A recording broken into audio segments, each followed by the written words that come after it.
আসসালামু আলাইকুম ফ্রেন্ড, সবাই কেমন আছেন? আশা করি সবাই খুব ভালো আছেন। ওয়েলকাম টু মাই চ্যানেল রুমার রান্নাঘর। তো আজকে ঈদ উপলক্ষে এই ঝরঝরে সেমাইয়ের পোলাও বানাবো। সবাইকে জানাই ঈদ মোবারক।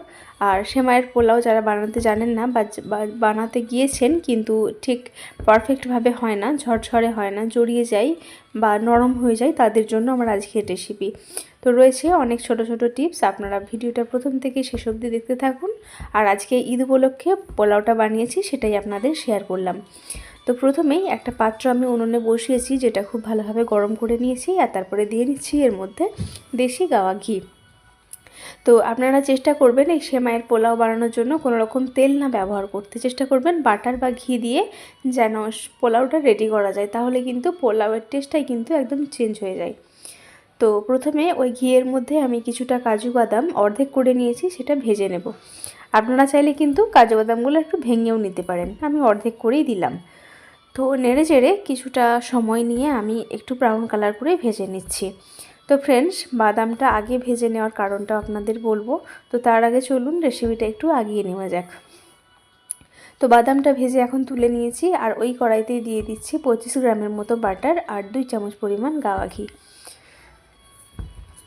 এবার ঘিটা আর বাটারটা খুব ভালোভাবে মেল্ট হয়ে গেলে কিছু গরম মশলা এখানে দিয়ে দিচ্ছি, কয়েকটা একটু দারুচিনি আর কয়েকটা লবঙ্গ, আর দিয়ে দেবো কয়েকটা এলাচ থেতলে নিয়ে দিয়ে দেব।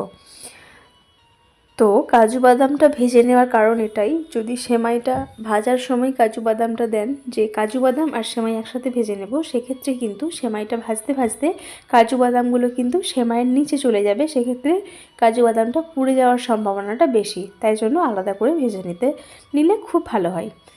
তো কয়েকটা তেজপাতা ছেড়ে একটু দিয়ে দিলাম, আর ওই মশলা থেকে খুব সুন্দর একটা ফ্লেভার বের হলে এখানে দিয়ে নেব আমি 500 গ্রামের মতো সেমাই। সেমাইটাকে হাতে করে একটু ভেঙে নিয়েছি। সেমাইটা যেহেতু খুব বড় থাকে, তাই জন্য একটু ভেঙে নেওয়াটাই যথেষ্ট।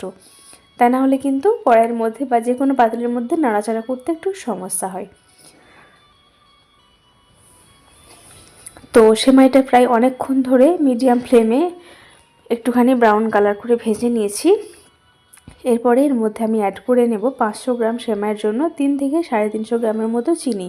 এর থেকে বেশি চিনি আমি দেব না, তাহলে কিন্তু অতিরিক্ত মিষ্টি হয়ে যাবে, খেতে ভালো লাগবে না। তো আমার কাছে মনে হয় এইটাই যথেষ্ট।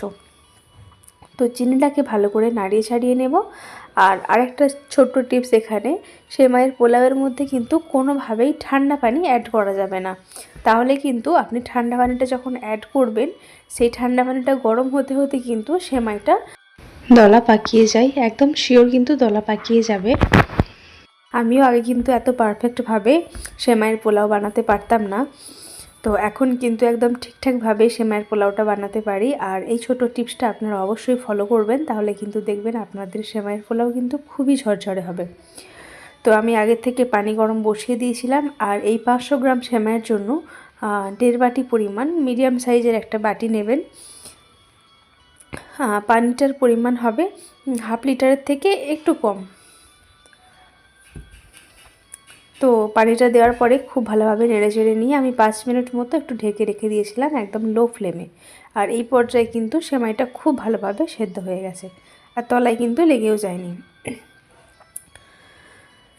তো এই পর্যায়ে এখানে আমি দিয়ে নেব নারকেল কোড়া। একটা ছোট সাইজের নারকেলকে আমি খুব ভালোভাবে কুড়িয়ে নিয়েছি, একদম ছোট ছোট দানা করে। এবার এটাকে আমি নারকেলের সাথে দিয়ে খুব ভালোভাবে মিশিয়ে নেব। তো 500 গ্রাম সেমাইয়ের জন্য একটা ছোটো সাইজের নারকেল যথেষ্ট। এবার নারকেলটা দেওয়ার পরে এখানে আমি যে কাজু বাদামটা ভেজে রেখেছিলাম সেটাও দিয়ে নেব, আর দেব অল্প পরিমাণে একটু কিশমিশ। আপনারা চাইলে এখানে আরও কিছু বাদাম অ্যাড করতে পারেন, তো আমার কাছে মনে হয় নারকেল কাজু বাদাম কিশমিশটাই যথেষ্ট। চাইলেই কিন্তু আপনারা অ্যাড করে নিতে পারেন। তো এইভাবে ঢেকে ঢেকে অল্প একটুখানি করে নেড়ে দিতে হবে, তাহলেই দেখবেন আপনাদের সেমাইয়ের পোলাও কিন্তু একদম পারফেক্টভাবে রেডি হয়ে যাবে। তো এখন আমি অ্যাড করে নিচ্ছি ভেজে রাখা কাজু বাদামগুলো আর কিছুটা পরিমাণ কিশমিশ। এবারে এই বাদামগুলোকেও খুব ভালোভাবে মিশিয়ে নিয়ে আরেকটা কাজ এখানে করে নিতে হবে। কাঁটা চামচ, যদিও আপনারা দেখে বুঝতে পারছেন সুন্দরভাবে কিন্তু ঝরঝরেই হয়েছে, খুব একটা দলা পাকিয়ে যায়নি, তবুও এই কাজটা করে নিলে সেমাইয়ের পোলাও কিন্তু একদম পারফেক্ট থাকবে। এইভাবে একটু ছাড়িয়ে নেবেন, দেখবেন সারা দিন ভোর কিন্তু সুন্দর এরকম ঝরঝরে পোলাওটা থাকবে। তো এই কাজটাও করে নিলাম। তো এই ছিল আমার আজকের রেসিপি। আপনাদের কাছে কেমন লাগলো? যদি ভালো লেগে থাকে অবশ্যই একটা লাইক কমেন্ট শেয়ার করে দেবেন। আর আমি যে ইউটেন্সিলগুলো ব্যবহার করি সেগুলো কিনতে চাইলে ডেসক্রিপশন বক্সে লিঙ্ক দেওয়া আছে, সেখান থেকে কিনে নিতে পারবেন। দেখা হবে পরবর্তী নতুন ভিডিও নিয়ে। নতুন ভিডিও আপনারা দেখবেন আর সাবস্ক্রাইব করে পাশে থাকবেন। আপনারা ভালো থাকবেন, সাবধানে থাকবেন।